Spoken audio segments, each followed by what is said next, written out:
नमस्कार, जय जिनेन्द्र। आज हम सभी भक्तामर स्तोत्र के प्रथम छंद का अध्ययन करेंगे।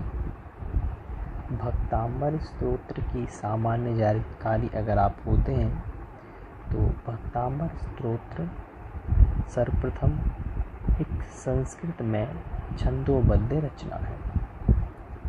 इसके जो लेखक हैं उनका नाम मानतुंग महाराज है।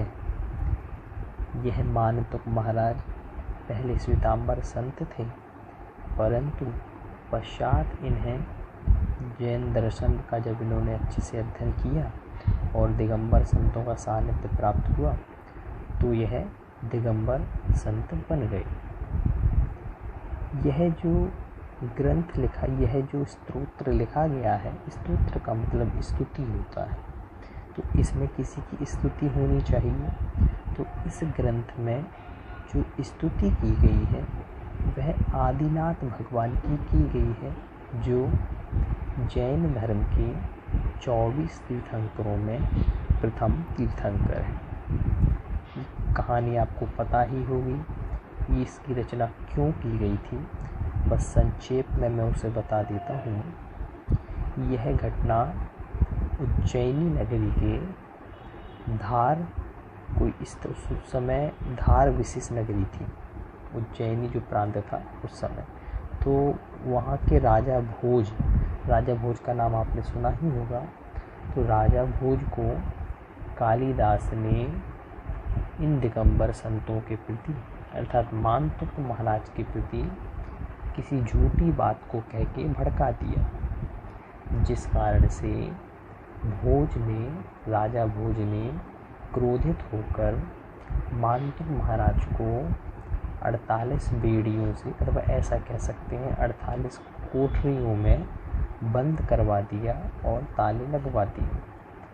और ये जो मानतुंग महाराज थे ये बहुत ही तपस्वी, ज्ञानी, ध्यानी थे और बहुत ही श्रद्धावान थे। तो इनकी श्रद्धा के कारण इन्होंने जब आदिनाथ भगवान की स्तुति की तो देवों ने चमत्कार किया और वह 48 ताले अपने आप फूट गए। तो ये कुछ संक्षेप में जानकारी है। आज हम और ये जो जिस PDF से मैं आपको पढ़ा रहा हूँ, इसमें इसका जो संपादन है वह आरिका अरहम श्री माता जी ने किया है, जो हम यहाँ पर पढ़ेंगे। तो ऐसे ही आज प्रथम और यह जो वसंत तिलका छंद में यह श्लोक है, तो इसका मैं पहले आपको उच्चारण और फिर इसका अर्थ बताऊंगा और इसी क्रम में हम नित्य एक श्लोकों का अध्ययन करते हुए भक्तामर स्तोत्र के पूरे 48 श्लोकों का अध्ययन करेंगे। तो देखिए, यह है प्रथम श्लोक। तो इसका पहले मैं उच्चारण करता हूँ, क्योंकि आपका उच्चारण भी शुद्ध होना चाहिए, और उसके पश्चात इसके एक शब्दों का अर्थ देखेंगे। भक्तामर प्रणत मौलिमणि प्रभाण मुत्योदकं दलित पापतमोवितानं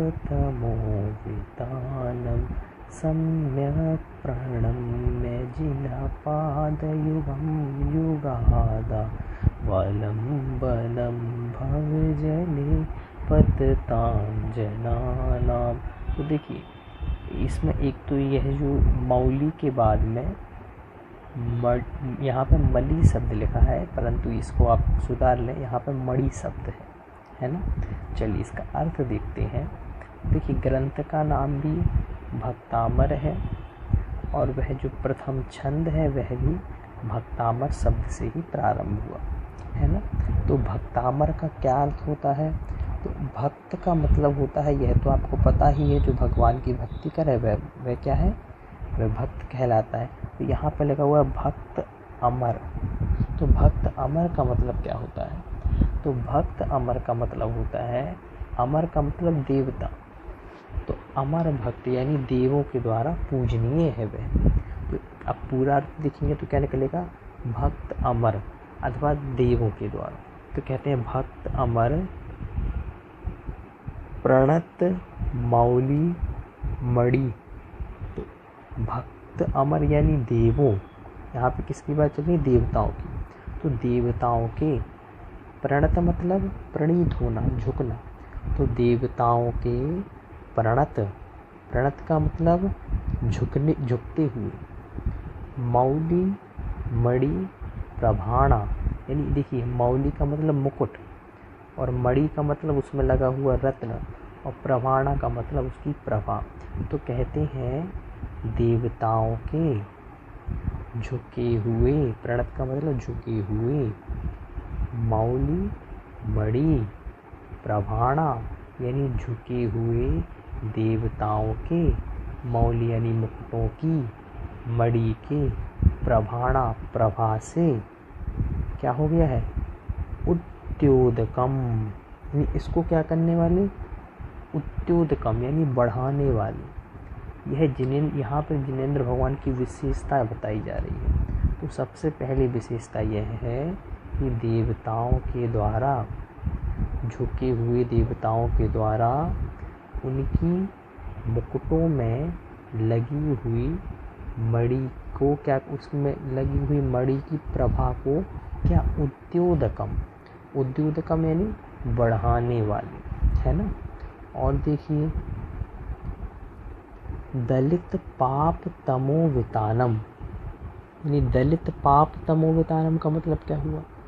दलित का मतलब होता है नष्ट करना, है ना। एक एक शब्दों का अर्थ देखिएगा। दलित का मतलब होता है नष्ट करना, और पाप तमो वितानम, अब पाप का मतलब और तमो का मतलब, तमो का मतलब, तमा का मतलब होता है अंधकार। तो पाप रूपी तमः यानी पाप रूपी अंधकार को, वितानम, वितानम का मतलब है विस्तृत, जो बहुत विस्तार को प्राप्त है।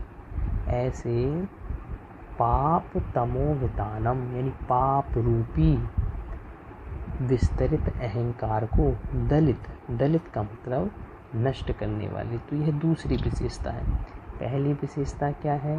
पहली विशेषता यह है कि देवों के द्वारा, झुके हुए देवों के द्वारा उनके मुकुटों में लगी हुई मणि की प्रभाणा यानी प्रभा को उद्योदकम बढ़ाने वाले। दूसरा दलित पाप तमो वितानम, दलित का मतलब नष्ट करने वाले। तो पाप तमो वितानम मतलब किसको नष्ट करने वाले? पाप रूपी तमह यानी अंधकार को, वितानम, ये वितानम तो साथ में लेना है कि विस्तृत अहंग, किसको? अंधकार को नष्ट करने वाली। तो एक एक शब्दों का अर्थ देखिएगा, है ना, क्योंकि जब आप किसी छंद का उसके अर्थ के जानते हुए अगर आप उसका उच्चारण करते हैं तो उसमें ज़्यादा हमारा, उसमें पूर्ण विवेक के साथ में अथवा पूर्ण मनोवृत्ति से उसको हम पढ़ते हैं। अथवा अर्थ पता नहीं होगा तो हमने पढ़ लिया, है ना, इसलिए एक एक शब्द का अर्थ समझना है। अब देखिए आगे,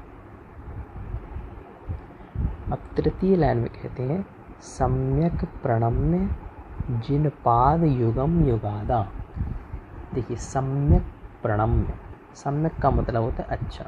तो कहते हैं सम्यक प्रणम्य यानी अच्छे प्रकार से नमस्कार करके, जिन पाद युगम, जिन पाद का मतलब जिनेंद्रस्य पाद यानी जिनेंद्र भगवान के पाद। तो क्या कह रहे हैं? जिनेंद्र भगवान के, युगम का मतलब होता है युगल यानी दो। तो कह रहे हैं जिन पाद युगम यानी जिनेंद्र भगवान के युगल चरण, युगादा, युगाद, इसको मैं इरेज कर देता हूँ, आपको दिख नहीं रहा होगा। देखिए युगादा, युगादा का मतलब देखिए जब यहाँ पे लिखा हुआ ना वालंबनम, तो एक संधि हुई है, तो यहाँ तो आलम्बनम ही है, और जब इसका विच्छेद कर देंगे तो यहाँ पे युगादौ होगा। युगादौ मतलब यहाँ पर सप्तमी विभक्ति यानी युग के आदि में, है ना। तो कह रहे हैं सम्यक प्रणम्य, अच्छी तरह नमस्कार करके, जिन पाद युगम, जिनेंद्र भगवान के युगल चरण, युगादौ यानी युग के आदि में, युग के आदि में यानी कर्म हुई, प्रारंभ हुई, उसके आदि में कैसे है वह? आलम्बनम, आलम्बनम का मतलब आलम्बन है। भवजले, भवजले का मतलब देखिए इसको मैं टिक करता हूँ, भवजले भवजली का मतलब संसार में, संसार रूपी जल में। पतताम जनानाम यानी पतताम यानी जो पतित हैं, जो गिर चुके हैं, जनानाम यानी जनों को। तो पतताम जनानाम भवजले आलम्बनम जिन पाद युगम जुगादौ, है ना। देखिए क्या कहा कि संसार भवजली यानी संसार, जैसे कोई नदी में कोई व्यक्ति गिर जाए तो उसके लिए आलम्बन क्या होगा, नाव होगी। ऐसे ही कह रहे हैं अब यहाँ पे तो कौन सा भव, तो यहाँ पे कोई अलग, आप तो पानी में है नहीं, तो यहाँ ये जो पूरा संसार है वही समुद्र के समान है। तो इसलिए कह रहे हैं भवजली यानी संसार रूपी जल में, पतताम यानी गिरे हुए, जनानाम यानी जनों को, लोगों का जो क्या है, आलम्बनम आलम्बन है, उनको सम्यक प्रणम में नमस्कार करता हूँ अथवा करके। तो यह इस प्रकार से इसका सामान्य अर्थ हुआ। इसका मैं हिंदी अर्थ भी आपको एक बार पढ़ देता हूँ। भावार्थ, भक्ति में नम्रीभूत देवों के मुकुट मणियों की शोभा को बढ़ाने वाली पहली विशेषता है। दूसरा, पाप रूपी अंधकार को हरने वाली। तीसरा, तथा भवसागर में डूबते हुए प्राणियों को सहारा देने वाले। तो ये तीनों विशेषता जिनेंद्र भगवान में है। इसलिए हे आदिनाथ प्रभु, आपके चरणों में भली भांति भाव सहित नमस्कार करता हूँ। भाव सहित मतलब मन से भी, वचन से भी और काय से भी, है ना। तो इस प्रकार से यह तीन विशेषताएं जिनेंद्र भगवान में होती है। तो यह हमने आज प्रथम श्लोक को पढ़ा। इसी प्रकार नित्य ही हम एक श्लोक का अध्ययन करेंगे। सभी को जय जिनेंद्र।